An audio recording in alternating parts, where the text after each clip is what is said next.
Bismillahirrahmanirrahim. Assalamualaikum warahmatullahi wabarakatuh. Pemirsa gapai kemuliaan yang dirahmati Allah, setiap cinta butuh wujud dan setiap rindu membutuhkan tempat pulang. Menyebut nama manusia mulia Nabi Muhammad SAW bukanlah sekedar lisan belaka, tapi juga pengakuan bahwa hidup tanpa beliau tak akan pernah kita temukan arahnya. Maulid bukan hanya sekedar peringatan, ia adalah cara umat untuk merawat cinta, mengenang beliau, mengikuti jejak beliau dan menyerahkan hidup ini pada jalan hidup yang beliau tinggalkan. Dan pemirsa, selama 45 menit ke depan, mari kita jeda sejenak dari riuhnya hidup untuk mengulas satu tema, Maulid, wujud cinta kepada Nabi Muhammad. Semoga dari pembahasan ini kita bisa membawa rasa cinta yang lebih hidup dan rindu yang tak pernah padam kepada baginda Rasulullah SAW. Dan seperti biasa saya tidak sendiri, hari ini sudah hadir bersama saya di studio ada gurunda kita semua, Kiai Haji Muhammad Faiz. Assalamualaikum Pak Kiai. Waalaikumsalam warahmatullahi wabarakatuh. Sehat Pak Kiai? Alhamdulillah baik. Alhamdulillah, ini settingan baru, suasana baru. Suasana baru. Mudah-mudahan juga memberikan semangat semakin baru juga kepada pemirsa gapai kemuliaan. Dan hari ini saya juga ingin mengingatkan bagi Anda pemirsa yang juga memiliki pertanyaan, Anda bisa mengirimkan pertanyaan Anda baik berupa pesan teks maupun dalam bentuk video melalui nomor WhatsApp yang tertera di layar kaca. Baik Pak Kiai, tema kita hari ini Masya Allah sekali. Ini untuk memperingati Maulid Nabi besar Muhammad SAW. Dan sebenarnya kita juga ingin senantiasa menghidupkan rasa cinta kepada baginda Rasulullah. Pak Kiai, sebenarnya kalau kita kemudian melihat, menggali lebih jauh, lebih dalam, apa hakikatnya? Bentuk rasa cinta seperti apa sih yang kita wujudkan dalam rangka memperingati Maulid Nabi besar Muhammad SAW? Tafadhol Pak Kiai. Tadi ada kata yang menarik tuh ketika Mila membuka segmen ini dengan kata-kata bahwa Maulid Nabi itu adalah cara kita. Cara atau ekspresi itu sejatinya adalah materialisme dari sesuatu yang abstrak tidak berwujud.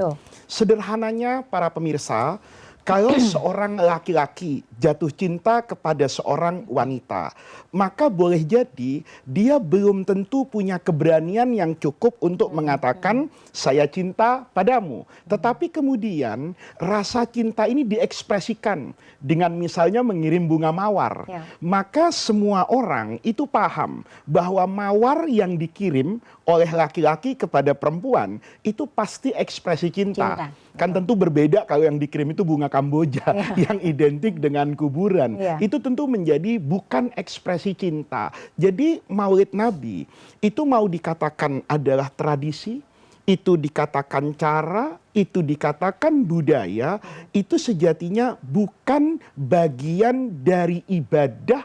Kalau ibadah itu kita maknai seperti ibadah khusus kayak sholat, kayak puasa. Tetapi nanti kalau ekspresi kita, ungkapan kita pada Maulid Nabi itu kemudian membangkitkan ini semangat kecintaan kepada Rasulullah, mengingatkan kita kepada Nabi Muhammad, kepada syariat yang dibawanya, maka amal perbuatan yang bukan ibadah pada dasarnya, kalau nanti bernilai ibadah, mendatangkan kemanfaatan kepada kita secara hubungan dengan agama, maka itu juga dikatakan bagian dari ibadah.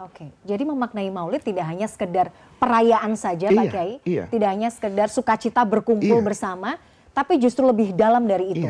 Bagaimana kita mengekspresikan itu cinta dalam mungkin dilahirkan dalam bentuk ibadah? Tentu dalam bentuk amal nyata. Misalnya begini para pemirsa, ada banyak orang mengatakan ketika Maulid Nabi yang terlihat di Indonesia misalnya di masjid-masjid itu membaca untayan pujian kepada Rasulullah.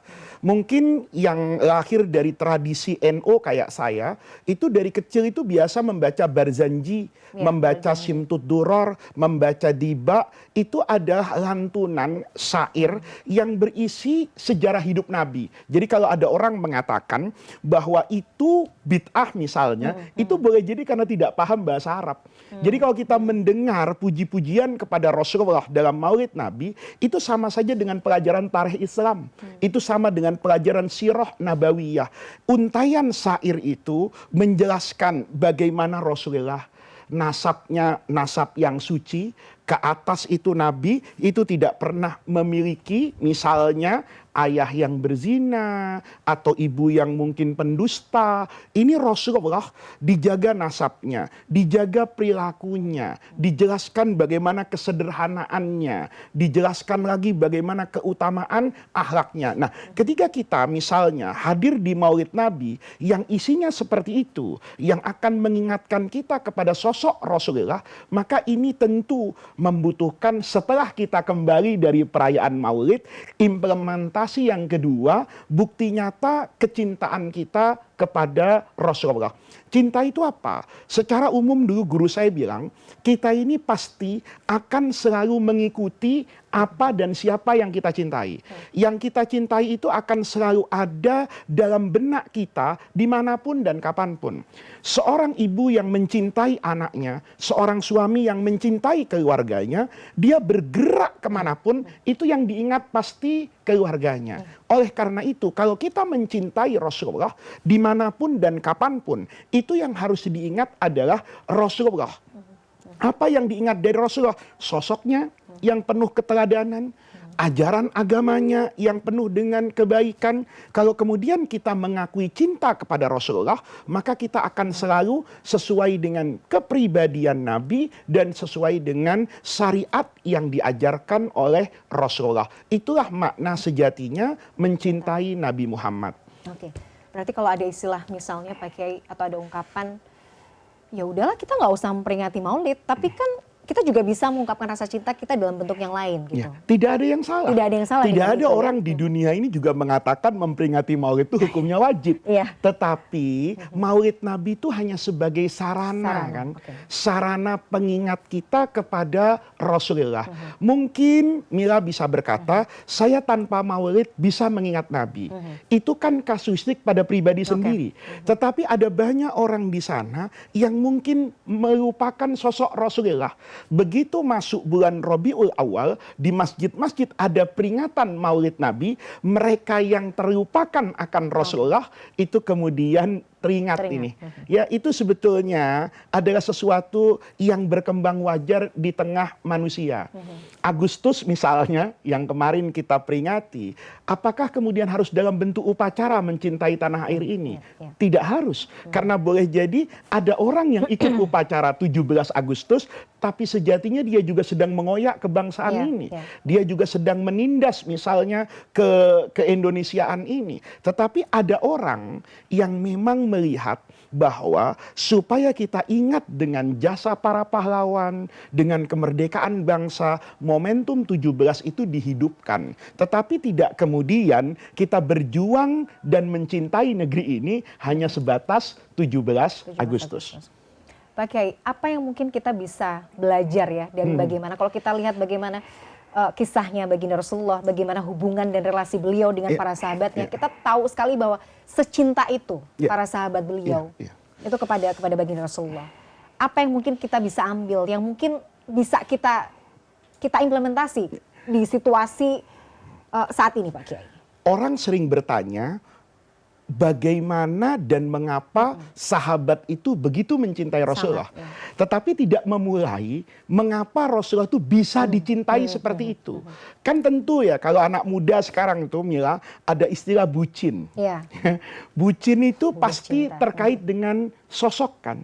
Sosok yang dijadikan bucin ini pasti memiliki keistimewaan. Karena tidak mungkin dia bucin jatuh cinta kalau orang yang dicintai itu tidak memiliki kesempurnaan, tidak menjadi idola yang luar biasa. Rasulullah itu dicintai oleh para sahabatnya dengan kecintaan yang kata Abu Sufyan, pemimpin Quraisy ini, dulu ada sahabat Nabi, namanya Zaid bin Dathinah dalam sejarah itu, ini ditawan oleh orang Quraisy di Mekah.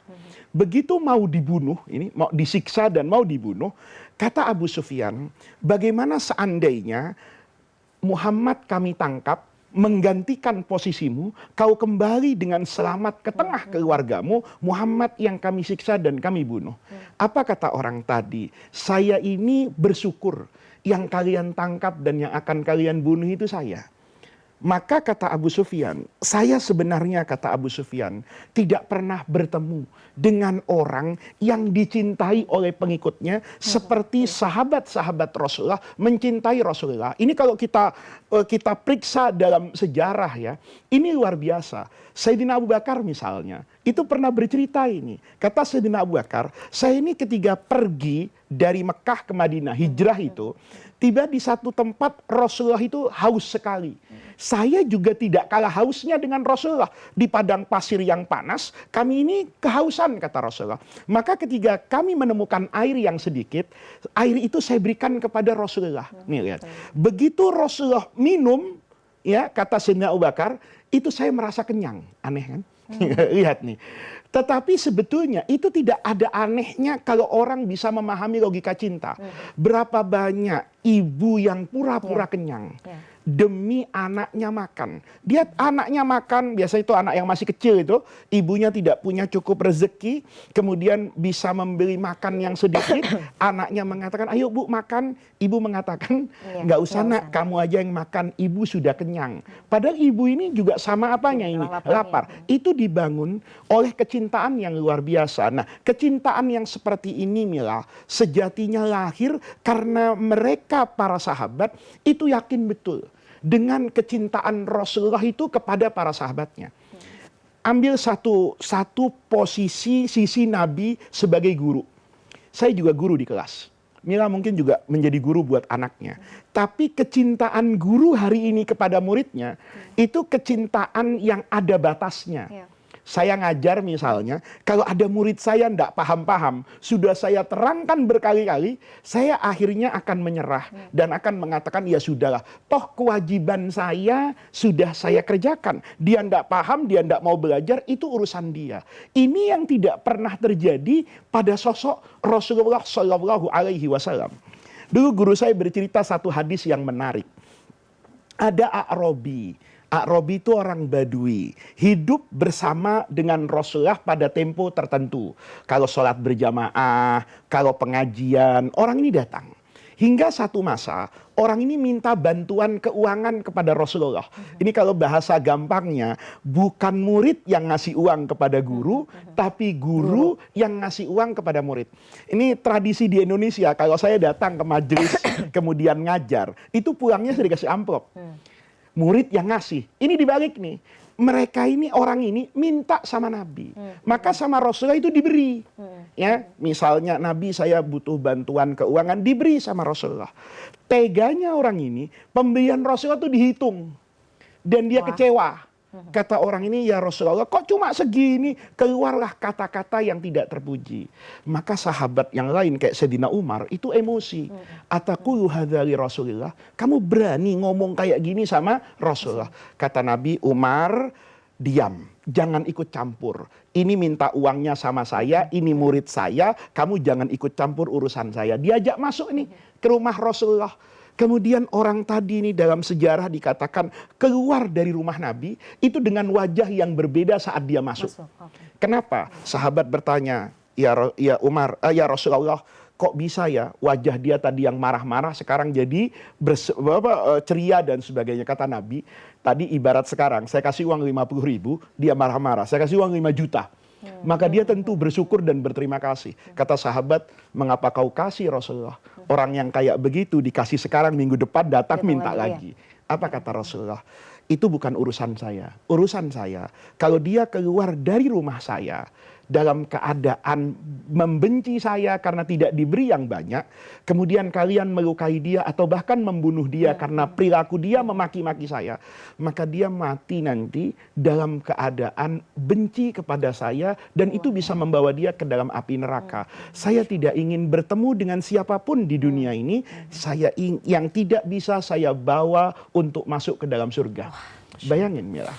Dahsyat. Apa ada kecintaan seperti ini yang dilakukan oleh sosok pemimpin, sosok guru, ya, seperti yang diperankan oleh Rasulullah Shallallahu Alaihi Wasallam. Dan saat ini kita butuh pemimpin yang seperti itu ya, sebenarnya Pak Kiai. Iya. Baik, Pak Kiai, menarik sekali pembahasan kita, tapi kita harus jeda dulu. Pemirsa jangan kemana-mana, Gapai Kemuliaan masih akan kembali saat lagi, tetaplah bersama kami.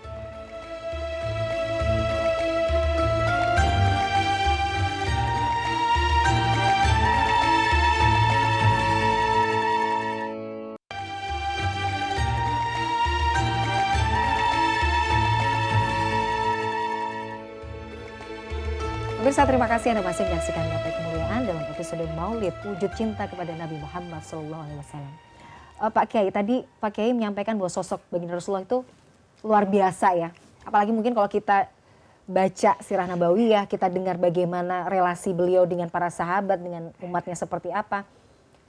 Rasa-rasanya kita memang butuh ya pemimpin yang seperti ini Pak Kiai. Apalagi di era-era saat ini Pak Kiai. Apa yang mungkin kita bisa harapkan ya di tengah mungkin banyak orang yang merasa saat ini tuh Indonesia tuh lagi suram. Oke. Tapi apa yang kita bisa semangat maulid rasa cinta kepada baginda Rasulullah, sosok seperti apa pemimpin yang kita harapkan bisa membuat umat ini juga punya energi lagi Pak Kiai untuk bangkit. Yang pertama kan Rasulullah menanamkan kepercayaan. Saya ini tidak punya kepentingan apapun. Maka di dalam Sahih Bukhari itu ada cerita yang menarik. Ketika Kaisar Hercules di Romawi itu berdialog dengan Abu Sufyan. Karena Kaisar Romawi itu mendengar ada nabi baru di Mekah. Maka dia cross check nih sama Abu Sufyan sahabatnya yang sedang berdagang di Konstantinopel di Turki sekarang. Maka dia tanyakan, Muhammad yang mengaku nabi di Mekah itu Abu Sufyan, itu anak keturunan raja enggak? Kata Abu Sufyan, bukan. Dia bukan anak keturunan raja. Kata Hercules, kalau dia bukan anak keturunan raja, maka dia memiliki kemungkinan untuk menjadi nabi yang benar. Kenapa? Karena kalau dia anak keturunan raja, jangan-jangan kenabian ini, kata Hercules, itu dipakai sebagai sarana kayyastarida mulka abaihi. Dia ingin mengembalikan kekuasaan keluarganya. Maka dia gunakan kenabian agama ini untuk meraih kekuasaan. Ditanya lagi sama Abu Sufyan, pengikutnya di Mekah itu kebanyakan orang kaya apa orang miskin? Dijawab sama Abu Sufyan, mayoritas pengikutnya itu orang lemah dan orang miskin. Maka Hercules mengatakan, begitulah sejatinya pengikut para nabi sebelumnya. Kenapa demikian? Karena orang yang miskin, yang lemah itu lebih membutuhkan welas asih kan. Maka di sini kata Hercules, dari banyak yang saya tanya, itu saya memandang bahwa memang Rasulullah tidak punya keinginan apapun. Nah ini kalau kita pelajari Mila ya, ada pertanyaan banyak kan. Mengapa dari semua manusia itu yang jadi Nabi Muhammad? Kenapa kemudian dari banyaknya keluarga, itu kok yang diambil suku Quraisy? Dari banyak klan di Quraisy, itu kan ada Bani Adi, ada banyak kabilah. Kenapa kok yang diambil itu Bani Hashim? Karena Bani Hashim ini hanya terkenal dengan kejujuran dan sifat kesatriaan. Dia bukan keluarga yang punya ambisi kekuasaan di Mekah, seperti Bani Abdi Samsin misalnya.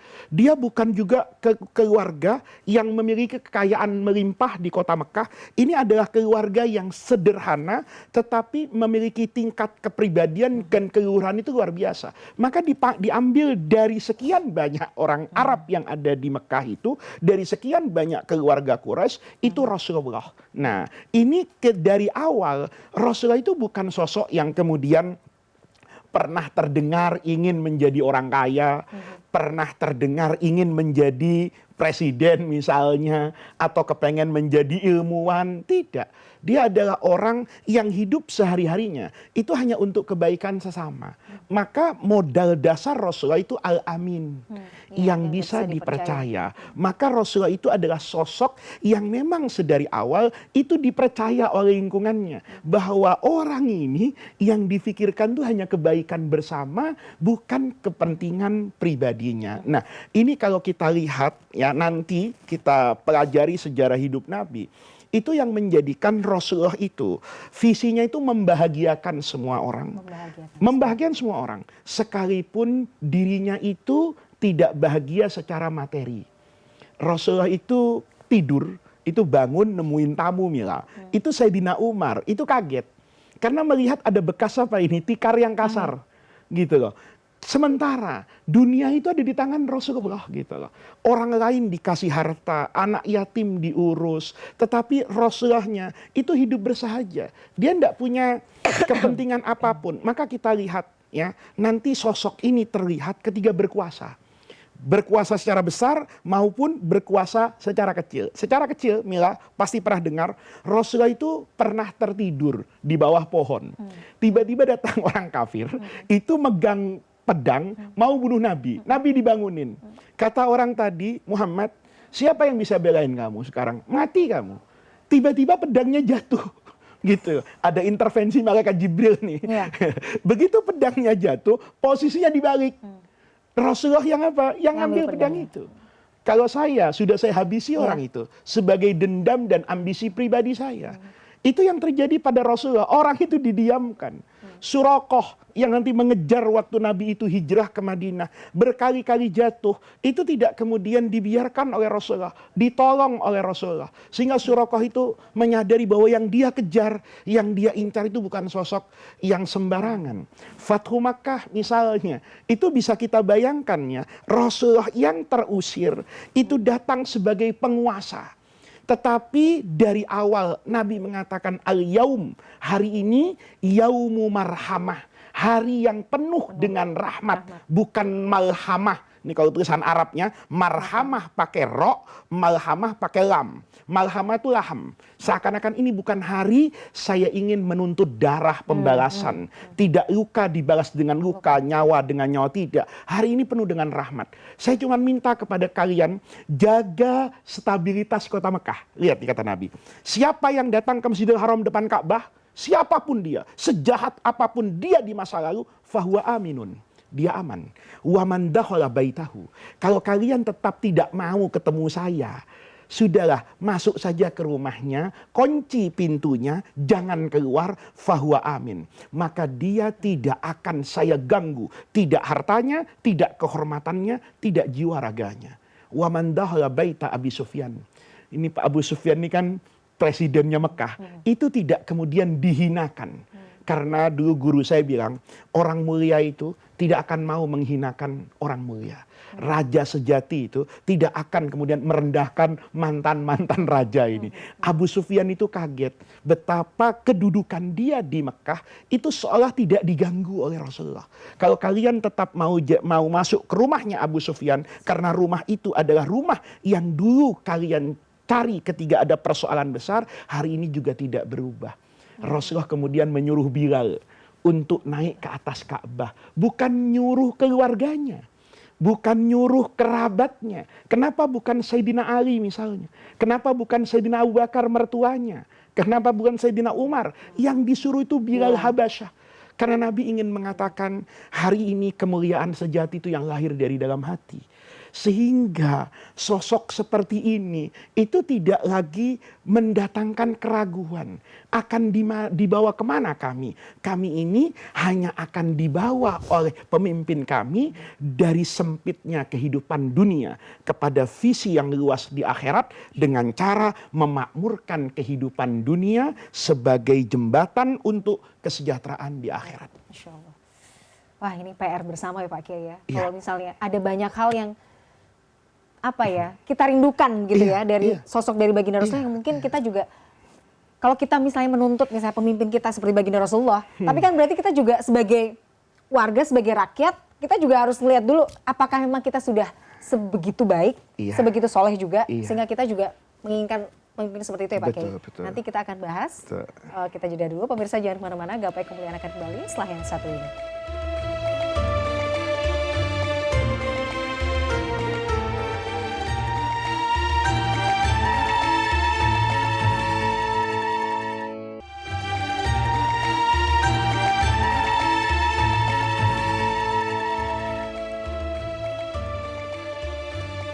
Pemirsa, terima kasih Anda masih menyaksikan Gapai Kemuliaan dalam episode Maulid Wujud Cinta kepada Nabi Muhammad SAW. Pak Kiai, dalam satu episode saya ingat Pak Kiai pernah menyampaikan bahwa Nabi Muhammad tidaklah datang membawa rahmat, tapi kehadiran beliau sendiri itu juga merupakan rahmat dari Allah. Bagaimana kemudian kita merimain lagi? Sederhana ini Pak Kiai. Mila ya, sederhana sebetulnya. Saya datang membawa orang kaya atau saya sendiri sebagai orang kaya. Mila bertemu dengan saya, kemudian Mila mendapatkan uang misalnya dari saya. Maka Mila akan mengatakan, Pak Faiz datang membawa rizki. Tapi sejatinya pertemuan Mila dengan saya lah itu adalah sebagai rezeki kan. Maka Rasulullah Shallallahu Alaihi Wasallam sejatinya bukan saja membawa rahmat dari Allah, tetapi di dalam diri Rasulullah itu memang semuanya penuh dengan rahmat. mata beliau itu memandang dengan pandangan rahmat, lisan beliau itu juga lisan yang penuh rahmat, tangan beliau itu tangan yang penuh rahmat. Sehingga semua interaksi beliau itu selalu mendatangkan rahmat kasih sayang. Satu contoh misalnya yang banyak sekali kita tidak tahu, bahwa Rasulullah itu memberi nama kepada benda-benda pribadinya. Memberi nama kesayangan. Itu sesuatu yang rasanya sulit untuk kita katakan bisa kita lakukan hari ini. Kasih sayang Rasulullah itu bahkan kepada binatang yang tidak ada hubungannya dengan Rasulullah. Kita ini pelihara kucing misalnya, yang kita sayangi kan kucing kita. Kucing di jalanan kadang-kadang kita biarkan. Kan begitu kan? Rasulullah itu bertemu dengan siapapun, itu kasih sayangnya terdengar. Bayangkan misalnya nih ya, yang pertama pohon. Jadi dulu Rasulullah Shallallahu Alaihi Wasallam itu kalau berkhutbah itu megang pohon. Gitu loh. Nah, tiba-tiba ada orang mengatakan, ya Rasulullah, kami buatkan saja mimbar. Jangan pegang pohon begitulah. Maka Rasulullah kemudian berkhutbah di atas mimbar. Tiba-tiba Rasulullah kemudian turun kembali kepada pohon tadi. Kenapa? Karena pohon tadi itu menangis. Biasanya disentuh oleh Rasulullah, hari ini tidak disentuh oleh Rasulullah. Coba bayangkan, kalau saya kan, bahasa kasarnya pemirsa ya, emang gue pikirin urusan apa? Saya lebih enak kok sekarang di atas mimbar, secara estetika juga lebih bagus, tapi kasih sayang Rasulullah itu seperti itu. Ini baru kepada pohon, kepada binatang. Dulu ada unta itu di Al-Washam, dikasih tato. Jadi untuk menunjukkan dicap. Seperti sekarang kan, kulit itu ada capnya. Dan itu panas, karena menggunakan api. Maka unta ini dicap kebetulan di mukanya. Maka ketika bertemu dengan Rasulullah, unta itu mengadu kepada Rasulullah. Ini pemirsa jangan tanya pakai bahasa apa Pak Faiz. Nabi Daud dan Nabi Sulaiman itu Allah kasih mukjizat bisa memahami bahasa hewan. Tentu itu juga diberikan kepada Rasulullah. Kata Nabi, binatang ini sedang curhat sama saya. Kalaupun harus diberi tanda, tapi jangan di mana ini, di muka. Itu bayangkan, Rasulullah sampai sejauh itu. Bahkan bukan cuma sama yang hidup nih, sama yang mati. Mila, itu Rasulullah itu naik kuda melewati satu pekuburan. Tiba-tiba Rasulullah itu berhenti dan turun dari kuda. Kata sahabat, ada apa Rasulullah? Kata Nabi, ambil itu pelepah kurma, dipotong tengahnya jadi dua, ditanam di dua makam. Kata Rasulullah, saya berhenti ini karena saya mendengar dua mayat di dalam kubur ini sedang diazab. Diazab karena dalam pandangan mereka itu cuma melakukan kesalahan yang kecil. Tapi yang kecil yang mereka kerjakan itu besar dosanya. Amma ahaduhuma, kata Nabi, yang satu ini dulu ketika hidup itu Yamsi bin Namimah. Suka ngegosip, ngadu orang, ya, provokator, ya, influencer yang buzzer, yang bertugas mengadu domba antar masyarakat misalnya. Ini diazab sama Nabi. Yang satu, ini kalau istinja bersuci dari pipis ini nggak benar. Habis pipis tidak bersuci, maka nanti berpengaruh kepada sholatnya. Itu Nabi tahu bahwa dua orang ini orang yang ceroboh, orang yang banyak dosa dan sudah berurusan dengan Allah nih. Tugas Nabi kan selesai. Nabi kan berdakwah kepada yang hidup, bukan kemudian mengurus yang sudah selesai kepada Allah. Tapi Nabi bilang, saya tanam pohon kurma ini karena pohon kurma ini selalu berzikir kepada Allah. Mudah-mudahan selama pohon ini subur tumbuh berkembang, diampuni dan diringankan azabnya di kuburan. Itu kan luar biasa usaha Rasulullah untuk mengajarkan kepada kita bahwa saya ini jangankan yang hidup, yang mati pun itu masih diurus sama Rasulullah. Bahkan nanti asy-syafa'ah itu pada yaumil qiyamah itu kan ada di tangan Rasulullah. Nabi itu masih mengurus sampai nanti kita tinggal berhadapan dengan surga dan neraka. Nah, ini Mila sesuatu yang kita katakan rahmat dari sosok Rasulullah. Agama ini berisi rahmat, dibawa oleh Rasul yang penuh dengan rahmat. Dan ini yang harus kita ingat selalu sebagai ayah, sebagai orang tua, sebagai pemimpin, sebagai pejabat, pedagang, maka hidup kita itu harus selalu dipenuhi dengan yang namanya rahmat. Jadi kasih sayang itu tadi ya Pak Kiai ya. Iya. Pak Kiai, dalam konteks kenabian kita tahu bahwa mukjizatnya terbesar yang diperoleh oleh Nabi Muhammad adalah Al-Quran. Iya. Kalau mungkin kita membandingkan dengan nabi-nabi terdahulu, kok nabi-nabi terdahulu ini, sedangkan Nabi Muhammad adalah Al-Quran. Sebenarnya hikmah atau hakikatnya Allah memberikan Al-Quran kepada sosok istimewa ini seperti apa Pak Kiai? Ada banyak sekali hikmahnya. Tapi dulu guru saya itu waktu ngaji tafsir, itu pernah memberi satu nasihat terkait dengan mukjizat Nabi yang sampai hari ini itu saya ingat dan memberi dampak luar biasa. Kata guru saya waktu saya ngaji, mukjizat semua nabi sebelum Nabi Muhammad itu membungkam dan mematikan akal. Membungkam dan mematikan. Iya. Contohnya Nabi Ibrahim, itu mematikan akal fisika. Hukum alam mengatakan yang namanya api panas, membakar. Itu kita pelajari di mana-mana. Tapi di tangan Nabi Ibrahim, api yang panas jadi dingin. Itu rumusnya di mana? Logikanya kemana? Nggak bisa.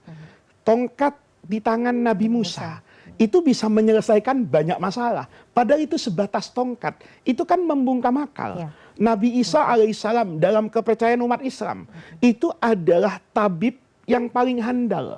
Jangankan yang sakit, yang sudah meninggal saja itu bisa hidup. Penyakit yang paling parah itu sama Nabi Isa dulu, itu tidak perlu lab, tidak perlu kontrol. Kata orang Betawi itu nggak ribet, ya, sederhana, tinggal diusap sama Nabi Isa semuanya sembuh. Dan ini tentu akan bertentangan dengan logika fakultas kedokteran. Tapi mukjizat Rasulullah itu justru membangkitkan akal. Gitu loh. Sehingga ini dalam keyakinan umat Islam, Islam ini sebagai agama akhir zaman. Dia akan berhadapan dengan teknologi, perkembangan ilmu pengetahuan, kehidupan yang menghargai dan mendudukkan akal, ilmu pengetahuan dan para ulama ilmuwan itu pada kedudukan yang tinggi. Maka didorong nih sedari awal Mila, mukjizat yang pertama itu Iqra, baca, bukan sholat. Iqra, nih hebatnya lagi kalau belajar tarkib bahasa Arab, Iqra itu kata perintah. Ada yang diperintah dan ada objek yang dijadikan perintah. Kalau saya bilang Mila baca, maka Mila orang yang saya perintah, tentu ada yang saya perintahkan kepada Mila. Baca apa Pak Faiz? Maka saya katakan baca buku, baca majalah misalnya, baca koran. Tapi Iqra ini, itu nggak disebut apa yang harus saya baca. Maka kalau belajar balaghah, kata guru saya dulu, lihat yang kedua. Iqra bismi rabbika. Baca atas nama Tuhanmu. Kamu tidak penting yang kamu baca itu apa aja silahkan. Tapi yang dibaca itu atas nama Rob Tuhanmu. Maka yang datang dari bacaanmu itu harus selaras dengan apa yang diajarkan Tuhan. Coba lihat. Kita ini kalau bekerja, politisi misalnya, itu sering atas nama rakyat. Saya putuskan ini atas nama rakyat, demi rakyat dan karena rakyat. Logikanya apa? Semua yang diputuskan itu seharusnya bermanfaat untuk rakyat kan? Apapun pajak itu ketika diputuskan itu bermanfaat untuk rakyat. Kalau pajak itu berkeadilan misalnya, kemudian digunakan pada tempatnya, tidak dikorupsi misalnya, maka itu kita katakan ini atas nama rakyat untuk kepentingan rakyat. Bacaan tadi, Iqra bismi rabbika.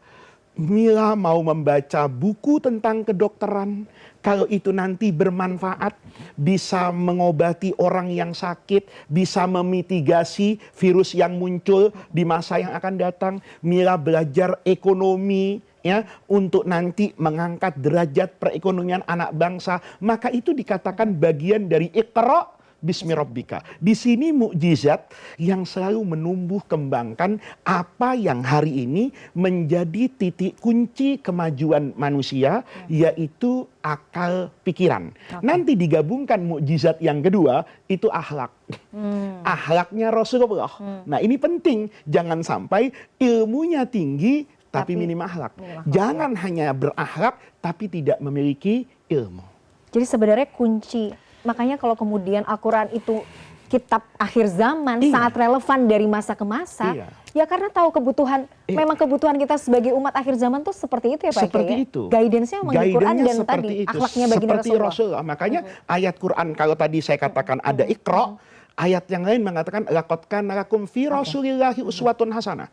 Itu kalau kita lihat Nabi Muhammad pada banyak interaksinya itu menggunakan kemanusiaannya, tidak menggunakan kenabiannya. Sehingga saya bisa mencontohkan, kalau Nabi Muhammad itu terlalu istimewa dalam kondisi tertentu, misalnya melawan musuhnya cukup dengan ditiup, sulit sekali misalnya, rasanya kita sebagai orang biasa. Kemudian mau bangun masjid, tiba-tiba malaikat Jibril bawa material yang lengkap. Ya tentu nggak bisa dicontoh. Tapi itu dilakukan oleh Rasulullah, keseimbangan antara mukjizat Al-Quran dan akhlak yang ada dalam diri Nabi. Luar biasa. Pak Kiai, menarik sekali. Kita break dulu. Nanti kita akan lanjutkan di segmen terakhir. Pemirsa jangan kemana-mana. Gapai Kemuliaan masih akan kembali setelah jeda yang satu ini. Tetaplah bersama kami.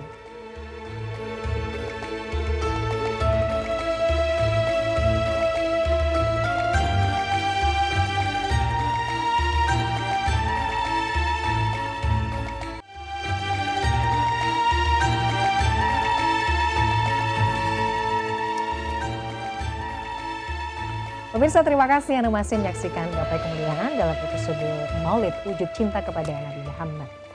Pak Kiai, dalam sebuah hadis Rasulullah pernah mengatakan bahwa tidak seorang pun di antara kalian yang beriman dengan iman yang sempurna sampai aku, Nabi Muhammad, lebih dicintainya daripada anaknya, orang tuanya, atau bahkan semua manusia. Pak Kiai, bahasa anak sekarang, hari gini, gitu Pak Kiai ya.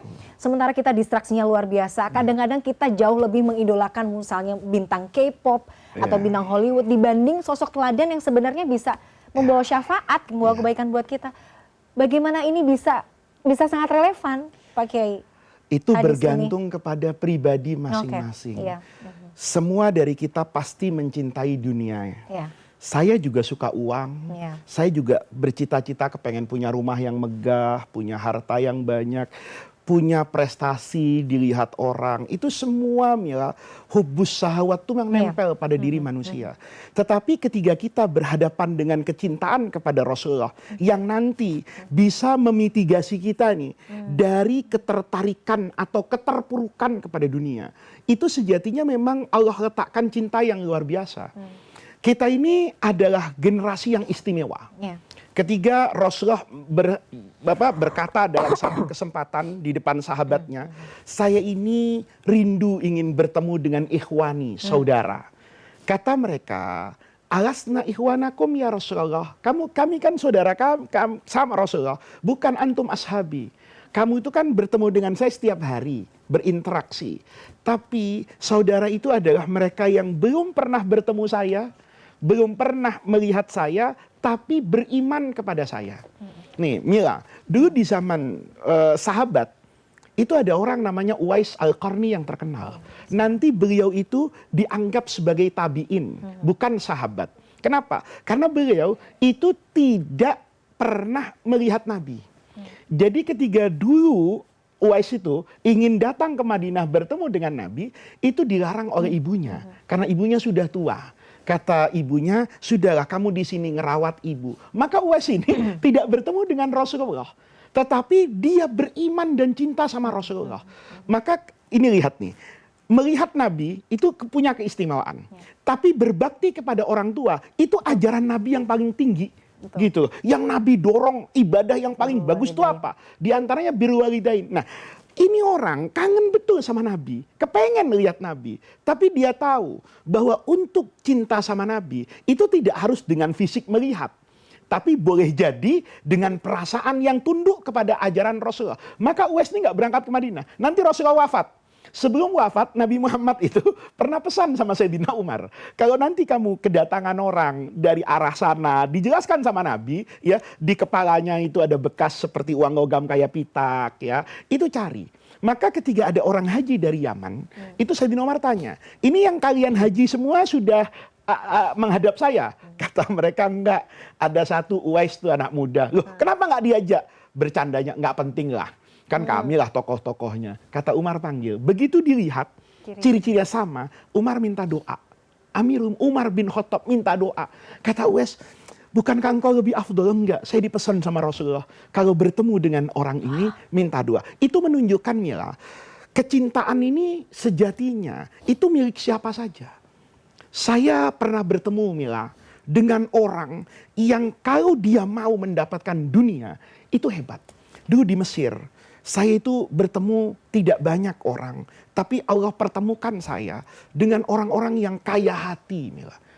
Punya kesempatan untuk menjadi orang tenar, punya kesempatan untuk jadi orang masyhur, tetapi dia lebih suka memilih circle-nya ini loh. Murid-murid yang sederhana, yang datang tanpa absen, yang memang ingin untuk belajar agama. Saya waktu itu, Mila, berpikir ya, seandainya beliau itu mau saya bawa ke Indonesia, kemudian ngajar di pesantren saya, mungkin saya sediakan rumah, sediakan mobil, mungkin cari sponsor untuk gaji yang besar. Tetapi beliau tidak mau untuk itu. Memang hidupnya didedikasikan untuk melahirkan ulama. Jadi kalau ngaji sama beliau tuh, beliau tuh sering bilang, saya nggak mau menjadikan kamu itu A, B, C, strata S1, S2, S3, enggak. Yang saya mau, kamu itu bisa mencintai agama ini, mencintai Rasulullah, punya ilmu, yang ilmu itu memang hidup dalam jiwamu sendiri.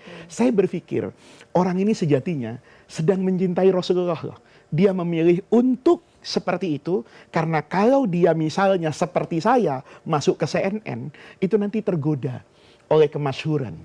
Ya, saya juga khawatir nih kalau siarannya semakin sering, semakin dikenal lagi Pak Kiai. Saya mungkin makin sombong, saya mungkin makin tinggi hati. Orang tadi ingin mengatakan bahwa saya ingin istiqomah di sini. Saya punya murid 10 pada kesunyian di pojokan kota Kairo itu lebih bermanfaat daripada saya kemudian termasyhur dan segala sesuatu ikut kepada saya dari aspek dunia. Itu kan juga berarti orang tadi sedang belajar mencintai agama dan Rasulullah secara hakiki. Oke, Pak Kiai, singkat saja sebagai closing. Kita kan hidup dengan disrupsi teknologi digital yang luar biasa, distraksi kita semakin banyak. Kita ini juga adalah umat akhir zaman. Kira-kira kalau mungkin baginda Rasulullah ada di samping kita gitu, apa yang beliau harapkan dari kita ini, Pak Kiai? Manusia yang masih banyak dosanya, mungkin cintanya nggak setulus sahabat-sahabat yang dulu gitu. Okay. Yang diinginkan, kata guru saya dulu, saya pernah tanya itu, pertanyaan Mila saya tanya, guru, kalau Rasulullah hidup hari ini, bertemu dengan manusia seperti saya, kira-kira apa yang Nabi perintahkan untuk orang seperti saya? Kata guru saya, yang diminta oleh Rasulullah itu asyidqu ma'allah, akhlak kejujuran kepada Allah. Kita ini boleh jadi tidak pernah jujur kepada Allah. Hidup kita ini masih dikelilingi oleh sesuatu yang dalam bahasa mudahnya itu kemunafikan. Mulut kita berteriak ikhlas, tapi hati kita menjerit. Mulut kita mengatakan bersyukur, tapi hati kita menuntut. Maka yang dibutuhkan hari ini itu adalah kejujuran. Kalau kita bisa jujur akan besarnya karunia Allah kepada kita, kalau kita bisa jujur bahwa sosok Rasulullah itu adalah satu yang paling harus kita ikuti, kalau kita bisa jujur bahwa jaminan kebahagiaan itu hanya ada pada jalan Allah dan jalan Rasulullah, itu yang akan menjaga kita semua di zaman seperti ini. Masya Allah. Oke, terima kasih sekali closing yang luar biasa. Mudah-mudahan kita termasuk dari umat baginda Rasulullah yang nanti kelak akan dirindukan dan kita bisa bertemu dengan baginda Rasulullah. Amin. Sallallahu. Amin ya rabbal alamin. Sekali lagi terima kasih Pak Kiai atas ilmu hari ini. Pemirsa, tidak terasa saya sudah perjumpaan kita dalam program Gapai Kemuliaan hari ini.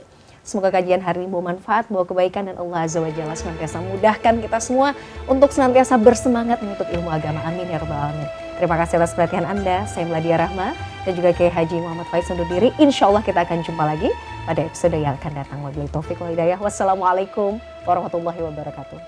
Jazakallahu khair.